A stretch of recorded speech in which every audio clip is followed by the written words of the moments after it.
बुखारी के अंदर रिवायत मिलती है फ़अग़नाहुमुल्लाहु व रसूलुहु, रवाहु बुखारी, कि उन्हें अल्लाह और उसके रसूल ने अता कर दिया, अल्लाह उसके रसूल ने उन्हें गनी कर दिया। इसीलिए इमाम फरमाते हैं कि मैं तो मालिक ही कहूंगा कि वो मालिक के हबीब यानी महबूब मुहिम में, नहीं मेरा तेरा।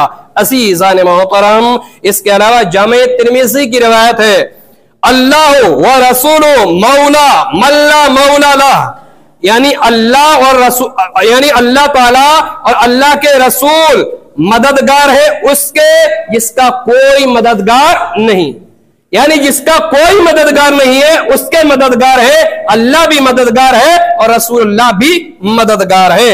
उसके बाद फिर एक रिवायत और मिलती है और वो ये कि नबी पाक सल्लल्लाहु अलैहि वसल्लम बगैर इफ्तार के रोजा पे रोजा रखे, बगैर इफ्तार के, यानी सुबह सहरी कर ली हुजूर ने, शाम में इफ्तार नहीं किया, फिर दूसरे दिन फिर रोजा रख लिया, इस तौर पर रोजे पे रोजा रखते रहे।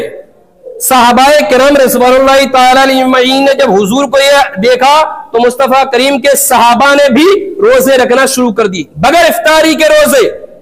अब इन्होंने रख तो लिए, लेकिन रखने के बाद इनके ऊपर कमजोरी आने लगी। सहाबाए किराम की जब कमजोरी हुजूर ने देखी तो मुस्तफा करीम सल्लल्लाहु अलैहि वसल्लम ने इरशाद फरमाया, क़ाल व अय्युकुम मिस्ली इन्नी उबीतु युतइमुनी रब्बी व युस्क़ीनी, रवाहु बुखारी। ये अबू हुरैरा से रिवायत है कि हजरत अबू हुरैरा ये कहते हैं कि हुजूर ने फरमाया कि तुम मेरी नकल कर रहे हो, तुम में कौन है मेरी तरह, अय्युकुम मिस्ली, कौन है तुम में मेरी तरह। मैं तो रात भी अपने रब के पास गुजारता हूं और यहां तक कि मैं खाता हूं वो भी मेरा रब खिलाता है और मैं पीता हूं ये भी मेरा रब पिलाता है। तो जो मैं जो कर रहा हूं तुम उससे मत करो, मैं जिस चीज का हुक्म दूं तुम उसे करो, जिस चीज का हुक्म मैं तुम्हें दूं इसे तुम मानो, लेकिन जो मैं कर रहा हूं इस पर अमल मत करो। अज़ीज़ान मोहतरम, तो हुजूर ने क्या कहा, अय्युकुम मिस्ली, कौन है तुम में मेरी तरह, यानी हुजूर की तरह इस दुनिया में कोई नहीं है, हुजूर की तरह कोई नहीं है दुनिया के अंदर। अज़ीज़ान मोहतरम, बल्कि रिवायतों के अंदर यहां तक मिलता है कि हुजूर की तरह तो हजरत आदम सफीउल्लाह भी नहीं है। जो शरीयत का हुक्म है कि जो हुजूर सल्लल्लाहु अलैहि वसल्लम को इंसान ना माने वो मजहब इस्लाम से है ही नहीं, जो हुजूर को इंसान ना माने वो इस्लाम से नहीं है, और जो हुजूर को अपनी तरह माने ये भी इंसान से नहीं है, जो हुजूर को अपनी तरह माने वो भी इस्लाम से नहीं है, और जो हुजूर को अपनी तरह कहे वो भी इस्लाम से नहीं है। दोनों हालतों में कुफ्र है कि जो हुजूर की को अपनी तरह कहे वो भी काफिर, और जो हुजूर को इंसान ना कहे वो भी काफिर। हुजूर यकीनन इंसान है लेकिन हमारी तरह नहीं है, वो है कि रहते जमीन पर हुकूमत अर्श पर करते हैं, ये हमारे नबी है। अज़ीज़ान मोहतरम, और ऐसे नबी है कि रिवायतों के अंदर मिलता है हजरत रबिया बिन काब वो ये कहते हैं कि मैं रसूलुल्लाह सल्लल्लाहु अलैहि वसल्लम का जो हुजरा था उसी हुजरे पर सर रखकर आराम फरमाया करता था, रोजाना सोया करता था, और इसलिए सोया करता था ताकि जब हुजूर रात में जागे, वुजू के लिए पानी की जरूरत पेश आए तो मैं रसूलुल्लाह की बारगाह में वुजू का पानी पेश कर दूं। इसी तरीके से रोजाना सोया करता था। एक दिन आमिना के लाल ने, नबी मुख्तार ने दरवाजा खोला, मैंने वुजू के लिए पानी दिया और मैंने पानी दे दिया मुस्तफा को, तो मेरे नबी ने फरमाया सल या रबिया, सल या रबिया, सल या रबिया, ए रबिया मांग ले, तुझे क्या चाहिए, दौलत चाहिए मांग ले, हुकूमत चाहिए मांग ले, जन्नत चाहिए मांग ले, औलाद चाहिए मांग ले, पावर चाहिए मांग ले, ताकत चाहिए मांग ले, जो चाहे वो मांग ले।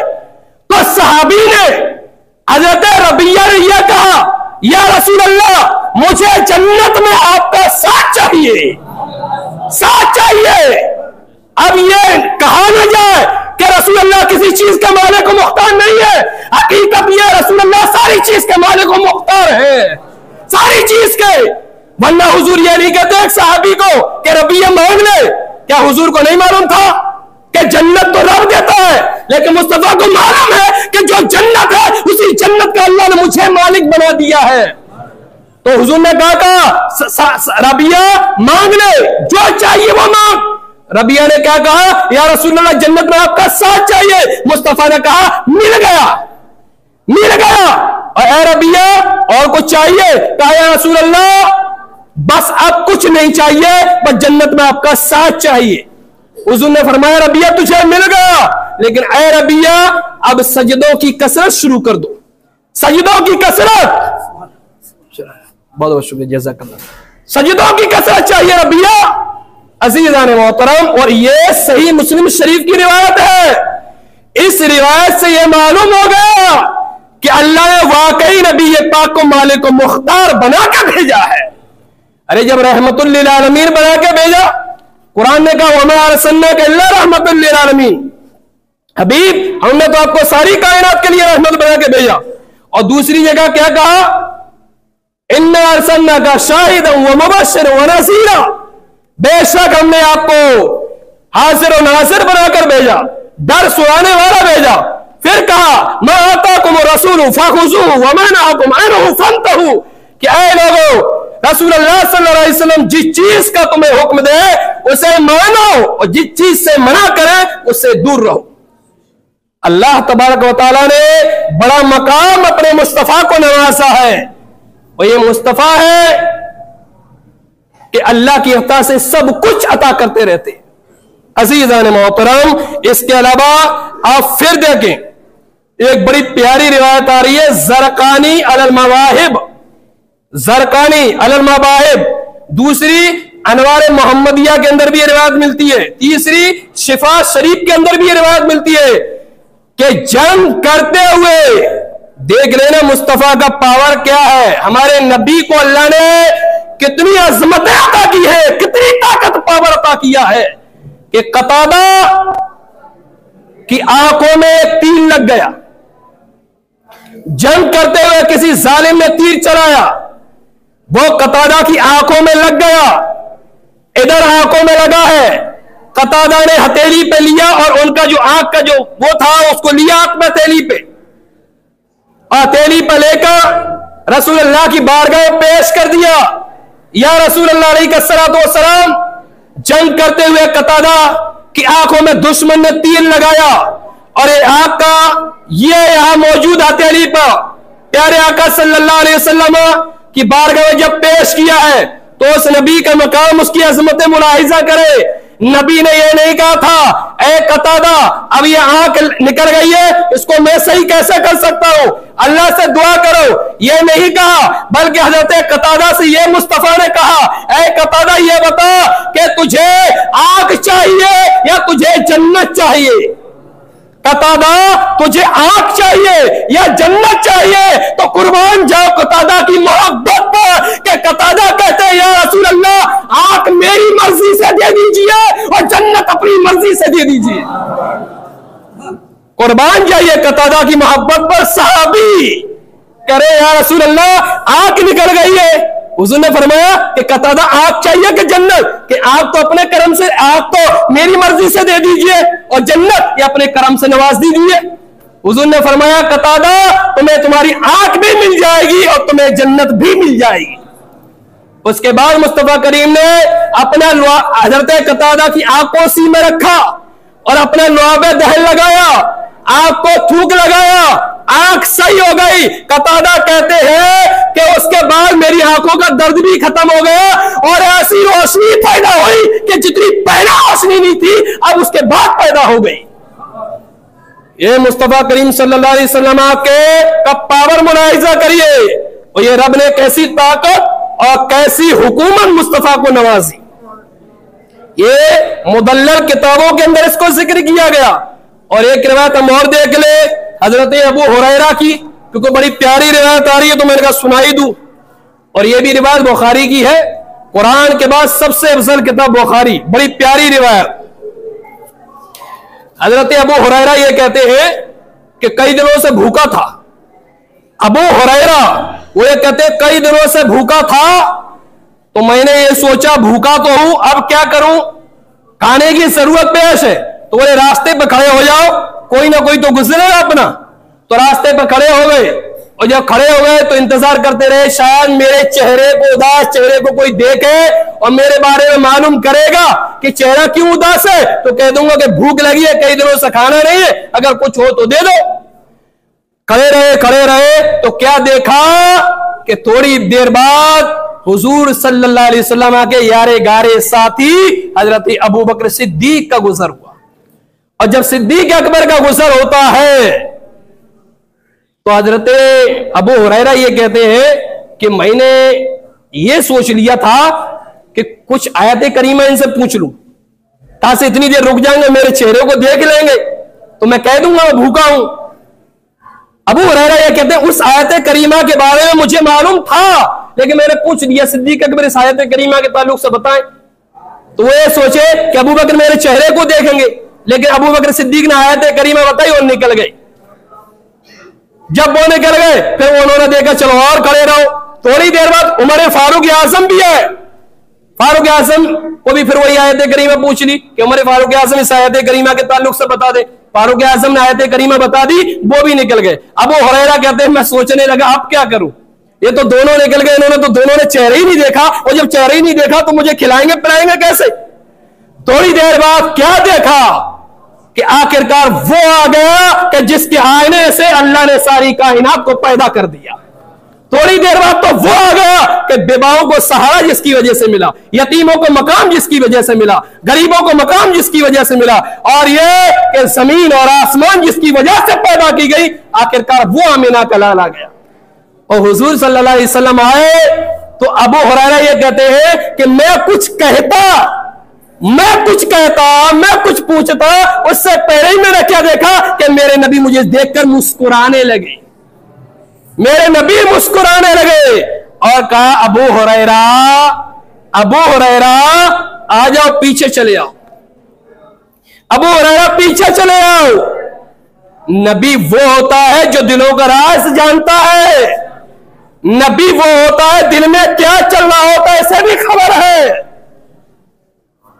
अबू हुरैरा पीछे चले आओ। आयशा सिद्दीका के घर में गए मुस्तफा, कहा आयशा कुछ खाने पीने के लिए है, कुछ खाने पीने के लिए है। कहा हाँ या रसूल अल्लाह, एक अंसारी आया है और दूध का प्याला आपकी बारगाह में पेश करने के लिए, ये दूध रखा है या रसूल अल्लाह, ये दूध रखा है। हुजूर ने फरमाया अबू हुरैरा करीब आओ या रसूल अल्लाह। अबू हुरैरा ये कहते कि रसूल अल्लाह ये सोच रहे थे कि अब रसूल अल्लाह इस दूध के प्याले को मेरी बारगाह में पेश कर देंगे और मेरा पेट भर जाएगा, लेकिन हुजूर ने फरमाया अबू हुरैरा करीब आओ या रसूल अल्लाह।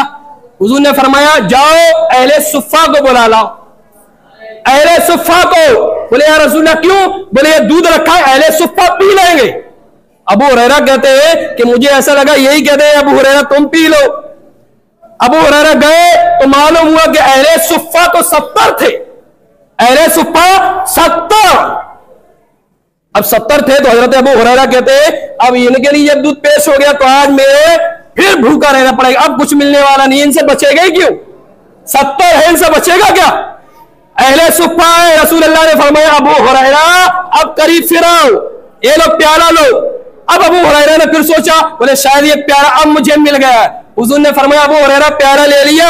कहां ले लिया रसूलुल्लाह? कहा अहले सुफ़ा को पिला दो, अहले सुफ़ा को पिला दो। ये महबूब है रब के जो जान भी रहे और अबू हुरैरा का दिल तोड़ भी रहे और तोड़ कर फिर जोड़ भी रहे। कब पिला दो? अहले सुफ़ा को पेश किएगा, एक अहले सुफ़ा में से एक ने पी लिया, पूरा पी लिया। पीने के बाद पेट भर गया, कहा और पियो, कि बस पेट भर गया। हुजूर ने फरमाया अबू हुरैरा इसी प्याले सब दूसरे को पिलाओ, दूसरे को पिला दिया। कहा तीसरे को पिलाओ, तीसरे को पिला दिया, चौथे को पिलाओ, पांचवें को पिलाओ। अबू हुरैरा ये कहते हैं मुस्तफा ने इसी प्याले से, इतने ही दूध से 70 अहले सुफ़ा का पेट भर गया और फिर भी प्याले में दूध बचा का बचा रहा, बचा का बचा रहा। हुजूर ने फरमाया ऐ अबू हुरैरा फिर करीब आओ। अबू हुरैरा करीब आया, या रसूलल्लाह अब तो इजाजत है। कहा अबू हुरैरा अब इसे तुम पियो, अबू हुरैरा अब इसे तुम पियो। अबू हुरैरा रज़ियल्लाहु ताला ने उसको पिया और पेट भर के पिया। कहा रसूलल्लाह ये लिए। हुजूर ने फरमाया अबू हुरैरा और पियो। अबू हुरैरा ने और पिया। फिर अबू हुरैरा कहा या रसूलल्लाह, बोले अबू हुरैरा और पियो। कि या रसूलल्लाह अब तो बार बराबरी पेट में जगह नहीं है कि इसको मैं पी सकूं। हुजूर ने फरमाया तो अबू हुरैरा अब इसे मुझे दे दो। और जब अबू हुरैरा ने पेश किया है तो फिर हुजूर सल्लल्लाहु अलैहि वसल्लम ने उस प्याले से दूध पिया और उसका पूरा का पूरा दूध खत्म कर दिया। अजीजान मोहतरम, इस रिवायत से क्या समझे? इस रिवायत से वही समझो जो और रिवायत मैंने आपके सामने पेश की है कि अल्लाह तबारक व तआला ने मुस्तफा को इतनी ताकत और इतनी कुव्वत अता फरमाई है कि एक प्याले से 72 लोग पी भी सकते हैं और उसके बाद दूध बच भी सकता था, लेकिन मुस्तफा ने खुद खत्म कर दिया। एक चीज तो ये, और दूसरी चीज ये कि अल्लाह तबारक व तआला ने अपने नबी को इतना इल्म दिया है, इतना इल्म दिया है कि मुस्तफा अबू हुरैरा की हालत को जान भी रहे थे।